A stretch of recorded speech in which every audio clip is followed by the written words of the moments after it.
This is a special LibertyCon edition of From Here to the Stars. We hope to see you at LibertyCon this year. As the excitement for the convention builds, we have produced a video with one of the guests to give you a taste of what is to come at this year's LibertyCon. Our guest today is Dr. Charles E Gannon, author of a number of national best-selling novels of hard science fiction. I have the pleasure of interviewing Dr. Charles E Gannon. He is most famous for being an author of many national best-selling hard science fiction novels, but he has also been a scriptwriter and producer in New York City, where his clients included the United Nations, the World Health Organization, and PBS. He was also a distinguished professor of English and Fulbright Senior Specialist. Indeed, he received 5 Fulbright fellowships and travel grants. He has also been a subject matter expert both for national media venues, such as NPR and the Discovery Channel, as well as for various intelligence and defense agencies, including the Pentagon, Air Force, Army, Marines, Navy, NATO, DHS, DARPA, and NASA. I want to ask about many of these, but I want to start with, you've participated in the IRG's symposium, the Interstellar Research Group. Why are the goals of the IRG important to you personally? Well, first of all, thanks for having me here. Hello to all the fellow travelers who are no doubt watching. I doubt you've come along here and just said, "Oh, I'll just push on this button and see what happens." My guess is it's a self-selected audience, and that's actually kind of a segue to an answer, which is why I write what I write and why I work and what I work is largely defined by I loved it from, I mean, as early as I knew that there was space, and when you're growing up in the 60s, you know there was space. It was just a first love, and in a sort of more, I guess you would say, adult answer. Well, a couple of quotes come to mind. Tsiolkovsky's quote about, Earth, the cradle of humanity, but you better not stay there. And obviously, the more we look out into the heavens and understand that the Gulf of Mexico is it probably, signs that maybe not all the big rocks are probably gone.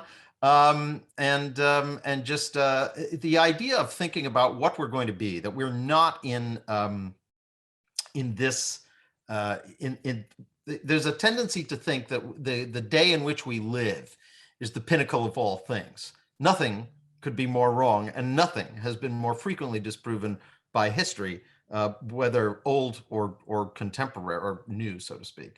There was I can't remember his name. He appeared, his last name began with K, and he was asked in a congressional subcommittee why he was so interested in rockets. This was like in the 48, something like that, 48, 49. And they said, all this future stuff. And he said, why are you interested? And he said, I'm interested in the future because it's where I'm going to spend the rest of my life.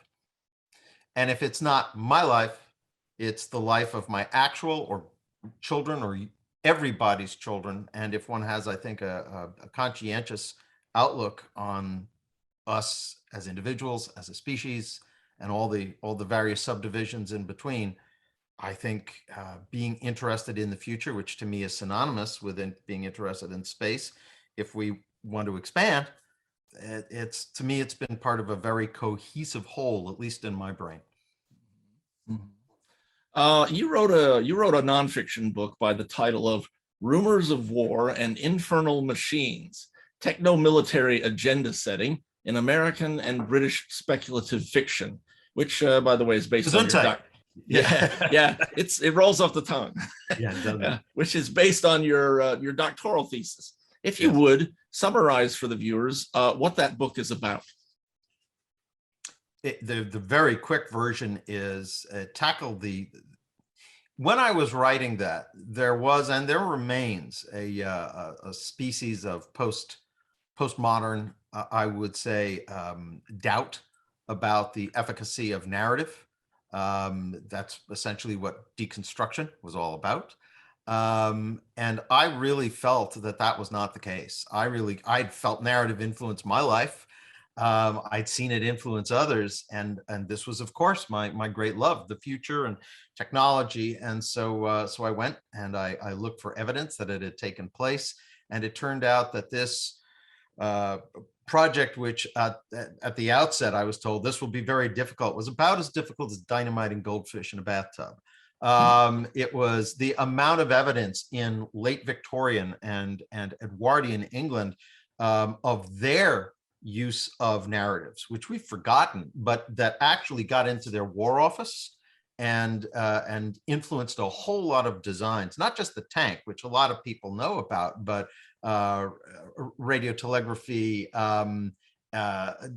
actually, if you will, robotic ammunition carriaging systems that were used in World War I to move supplies across, so people didn't have to pop out of trenches. They used essentially a sort of chain conveyor belt. And all of these sort of things in ultralight planes were envisioned. And when you move across, it's kind of interesting how almost as the torch sort of passed from Great Britain to the United States, as I guess you could say one of the world's leading powers, that same impulse to look at the future came with it. And the amount of influence that is in that book that is pretty meticulously, it is meticulously researched, but it is not complete. There is so much. All I can say is that if you leaf through the book, you're going to find one of my favorites, which is apparently from Northrop Grumman. It was at a presentation done inside the five-sided squirrel cage that most people call the Pentagon, and it was about the size of what the B-2 bomber was going to be. So first they show it next to, I think, a B-52. Then they show then they show it next to something like an aircraft carrier. And after that, they show it how many it would take to go across the disk of the original series Enterprise. And then the new era Enterprise. And next generation, I guess. And here's the thing about that. Nobody in the room, A, was confused, and B, no one thought it inappropriate. That tells you something about the headspace of the people who are working in classified domains. And for me, it was, like I said, it was the amount of evidence of this is just extraordinary. There has been a huge influence from narrative going to military and technological thought, but then actually in many ways it's what is made and news and symposia and things like that actually sort of feeds it back to authors, because we want to stay up on this sort of stuff. So there's a loop in there which was really interesting to discover and work with. I don't have the page count for the book that's publicly available, but your thesis runs almost 900 pages. The thesis is, the thesis is a lot of that thesis was chopped away.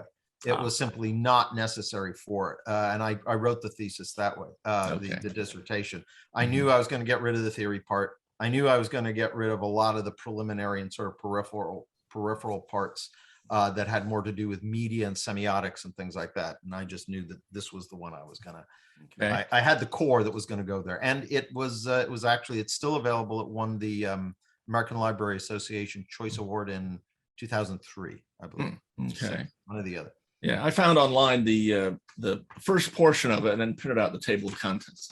But I also printed out the table of contents for the book that's available on Amazon. Right. And that has the long title that comes trippingly to the tongue.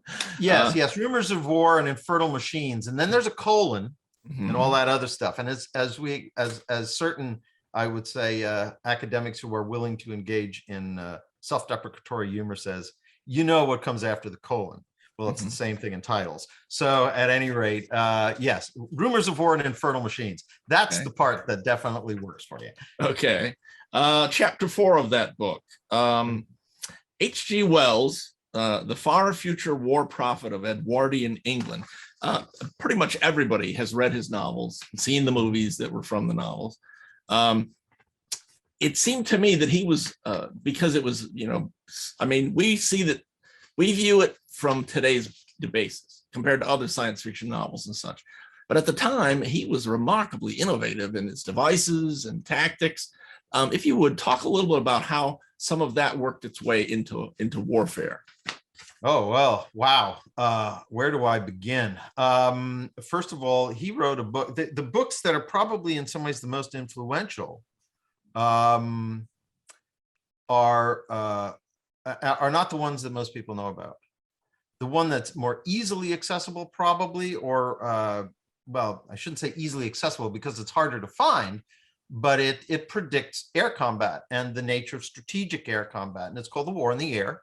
And it's written, I want to say, it's either the early 1900s or the very late years of the 1800s, and there are lighter than aircraft in there, but for the most part, that's not what it's dealing with. It's dealing with heavier than aircraft, and how they are going to change the face of war.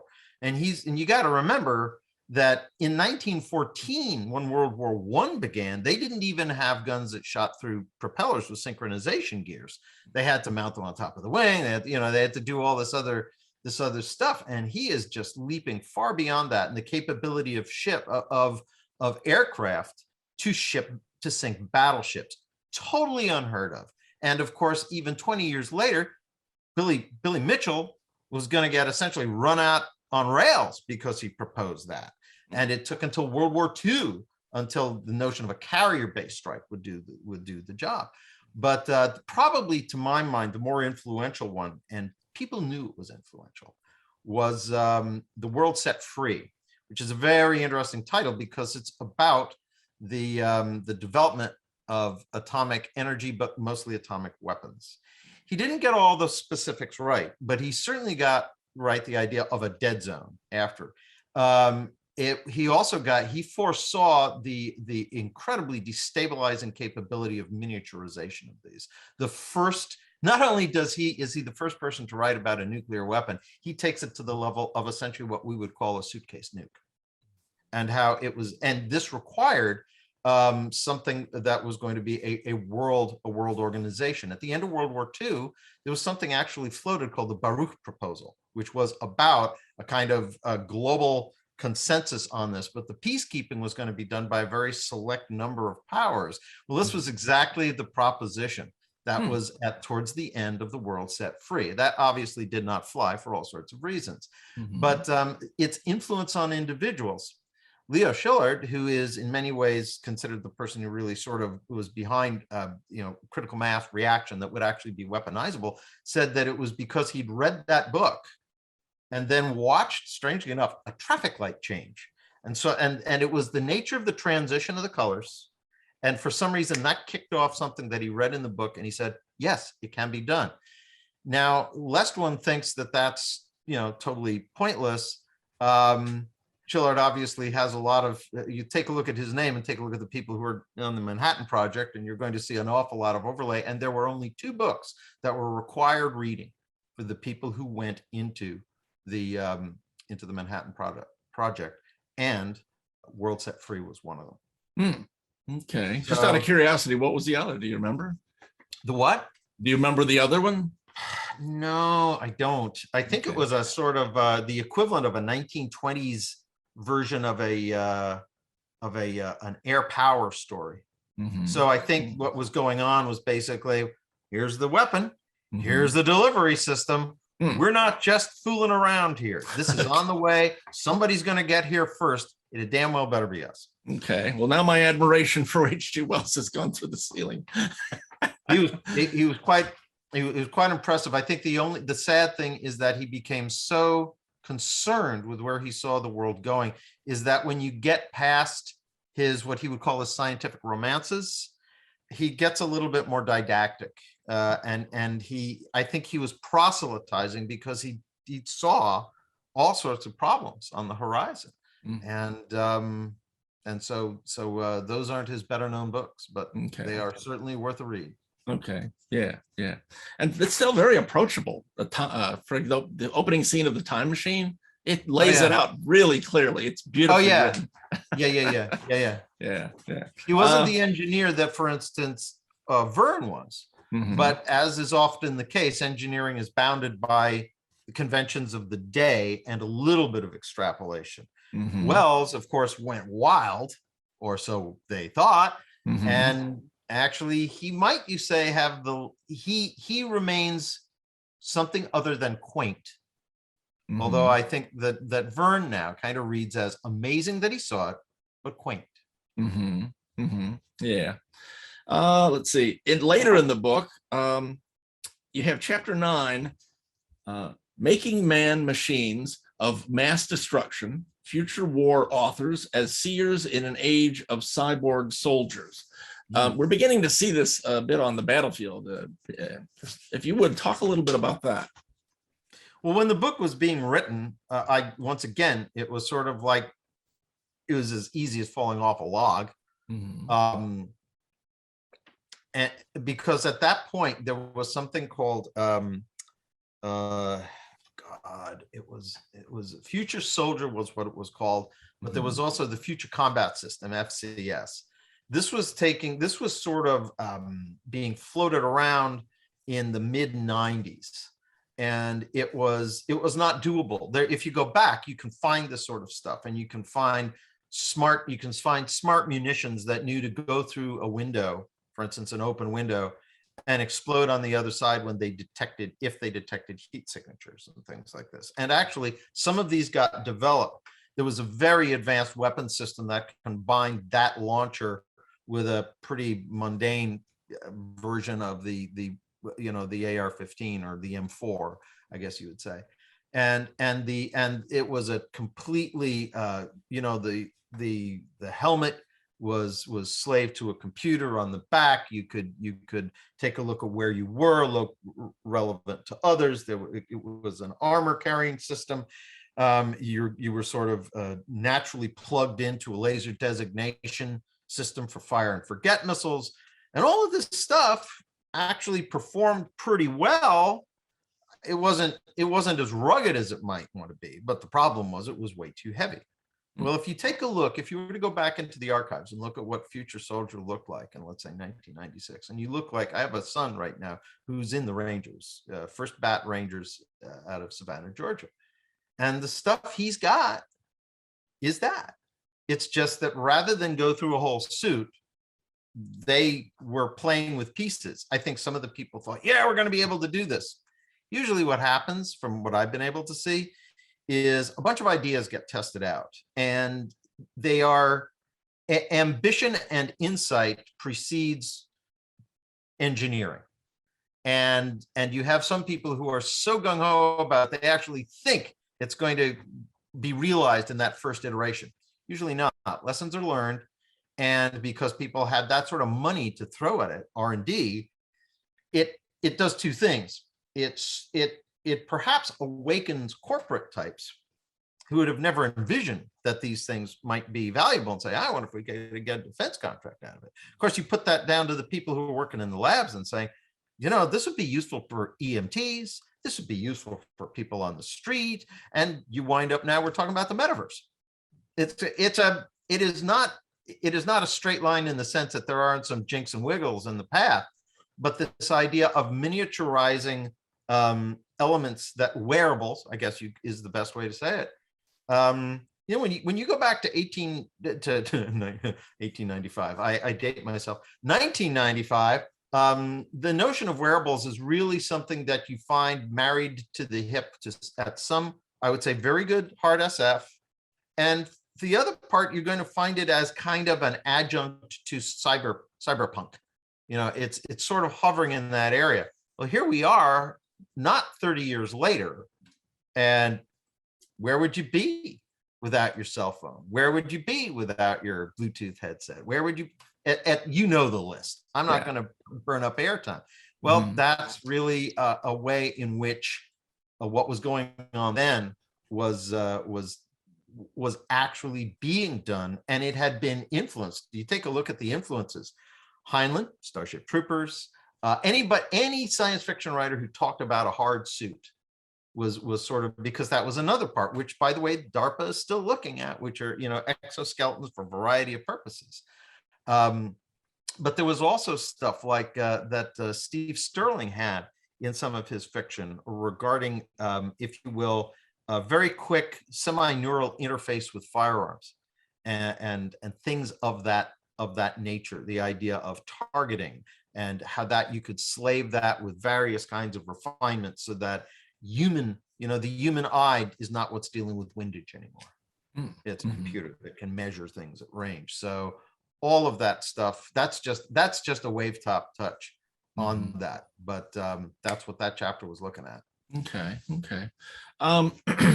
In my intro, I mentioned that you were a subject matter expert for media and government agencies. What subjects did you advise them about? For example, the Pentagon, DARPA, NASA? We don't have that much time. I know. Everything from the respective values of single stage to launch vertical, runway to runway. Do we want to put something at L2? What would it be? Which when that conversation was first had with Les Johnson some time ago, it was a great answer in search of a question. But I think Les and others were very foresightful, and I think people like Jack McDivitt and Nancy Kress and Rob Sawyer were on that phone call also. Phone calls, and now, of course, we're realizing that we're going to need those Lagrangian points as waypoints. They're just their value at that time was not evident. Well, it's getting pretty evident now. Yeah. And so once again, it's another one of those moments where you're talking about something and people are looking. There are, and thank God there are, devotees of the idea who would love to make it real right now. Usually doesn't happen that way, because usually because the foresightful mind gets way ahead of the infrastructure that will make it that allows you to do it cost effectively. But then one day the technology is caught up, and all of a sudden it's like, man, that was a pretty bright idea, wasn't it? But I'll make it my own this time.